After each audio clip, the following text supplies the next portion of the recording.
Okay, I chose to do my two technologies on Watch to Learn and how to make a book trailer. Watch to Learn is a nonprofit organization, free of cost, and pretty much this site is giving teachers and students access to over 33,000 videos on educational topics. And so you type in watchnolearn.org. This is a screen that'll pop up, and right away you'll see at the top here you'll want to ask to join, and it's very simple. It took literally seconds to do, and you could see that you can actually access those videos without even being a member. But to keep things organized for a teacher, you do want to join. So once you join, you click the join. You'll be asked to fill in your username, password, and then once that happens, you'll have to verify through your email that that's you. But again, this is a way for teachers to show these videos of different topics. As you can see here, there's a directory of tons of different categories: English, math, science, social studies. So say you want to do your lessons over the solar system, you can type in here what you're looking for, which in my case is solar systems. Push go, and it'll bring you to all of these results. And as you can see, there's hundreds and hundreds of results that over just the solar system alone. And then also on the directory here, it goes through the different kinds of categories that you could choose from. It shows how many videos are under each one. So here you have, just the solar system alone has 448 videos to show. And then I click that very first video. So your video comes up here. This is just a regular video from YouTube that someone added. And say I really like this video. This is something that I want to show. My kids are going to be doing this project over the planets, and they need to know what each planet is about. So I'm going to click down here to add to favorites, and then this is automatically going to be added to this. Once you click home here, you'll find the favorites here, and that's how many I have right now. But it's just an easy way to get to what you're wanting to use in your classroom. So there's the favorites that I chose there. Once you clicked that favorites up there, you can also add your own video. You click add a video, and then it'll ask for the URL source. So you go to YouTube, you can copy and paste, say there's a video that you want to add. I tried adding a couple, and every one that I've added was already on here. So I mean, that just shows how many videos are actually put on here, and they make it kid safe, they make it appropriate. So when you ask, they actually have to go through a process of adding that video, and it says it takes it could take up to a day to add.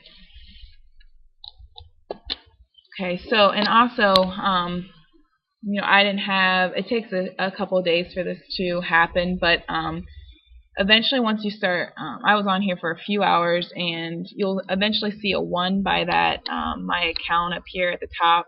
And then if you click on that and go and you click this arrow right here to scroll down on Classroom Tools, you'll be asked to submit a classroom request. And this is what you want to do, especially if you're ready to teach and you have your obviously I'm not in that situation, but you click on that, and you'll ask to follow. It's kind of the same thing as we're asked to join, but it'll ask you for your classroom name, reason why you're wanting the classroom, and a few different other questions at the bottom. And once you submit that, you're good to go. So again, this is just an easy, and I mean, there's all sorts of things. If you're a math teacher and you want to show a video on how to subtract small numbers or subtract decimals, you can find that. And then once you add your own classroom, once they submit that, you can actually put those into a math category.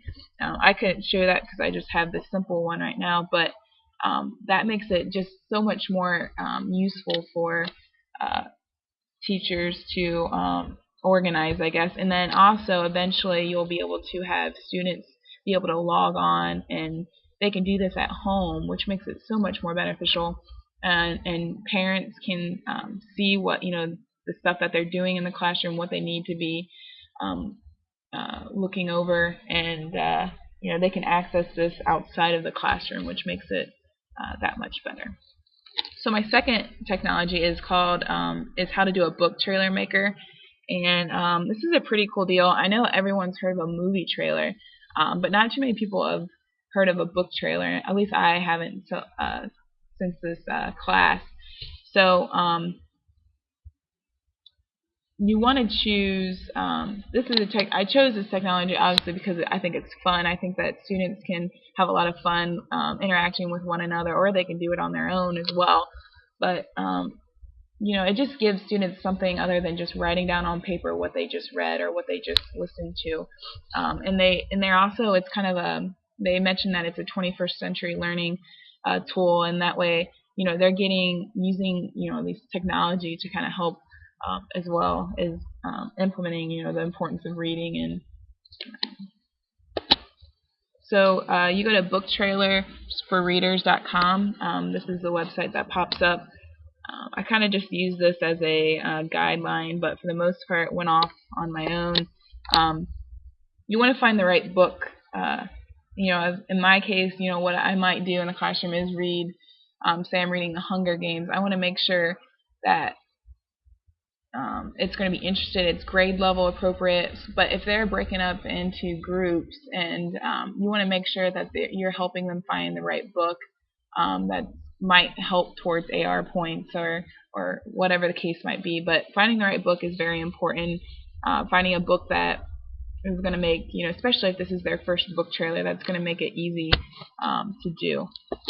Next, you want to write the script, and trailers usually take up to 2 to 3 minutes. That's how long you want them to be. So you have to think, 10 lines will take up probably close to a minute. So you want to have students find main points in the story that are going to give, a good summary of what this book is all about. You want to find pictures. Again, you want to keep everything that you use for this book trailer. You want to remind them to keep them in a folder. So here I saved everything that I found. I'm going to put under a book trailer folder, so that way everything is in there and it's easy to access. And again, with finding pictures, you want to make sure that they're 640 by 840, that they're big enough. You can have them look on Flickr for pictures. You want to make sure that they're following copyright rules. So that might be, this might be a junior high level, or I think 5th and 6th grade, 4 through 6 even, I guess could handle this. The hardest part, I think, is probably going to be finding pictures for the main character, especially if they're just finding. You want to have them look for, hair color. You look for clues in the book that might help them figure out what the character might look like, or you might just use a setting for your book trailer. And you can also find samples. A good thing you might want to have before you start this is have them Google examples of book trailers. That way they have suggestions on what to look for, what not to use, what to keep it interesting, I guess. Okay, so the next big thing is downloading Microsoft Photo Story 3. You can just Google that in. So once you have that downloaded, you want to click Begin a New Story and click Next. You'll be asked to import pictures, and this is where all those pictures that you found for that you want to use in that will come in handy, and that's where going to that folder is going to be helpful. So you'll click on all the pictures that you want to import, and they'll be going along this edge here. So once you do that, you're going to, there's my book trailer. I'm going to click on that and then click OK. I'm just going to put one picture in. Click OK. And so here, this is where your scripts are going to come into play. You're going to write in your script there. You're going to there's your effects. You can change the effects to it. Click next. You can record. This is where you definitely want them using their own voices. There's sometimes they can get them from different sources or whatnot, but you definitely want to have them. I think that what would make it creative and fun and fun to watch. Then you can customize how they're being put on the screen, the motion of it. So if you click next, this is where your music's going to come into play. You can either create your own music, or they give you a list of music that you can choose from that they already have for them on this photo story.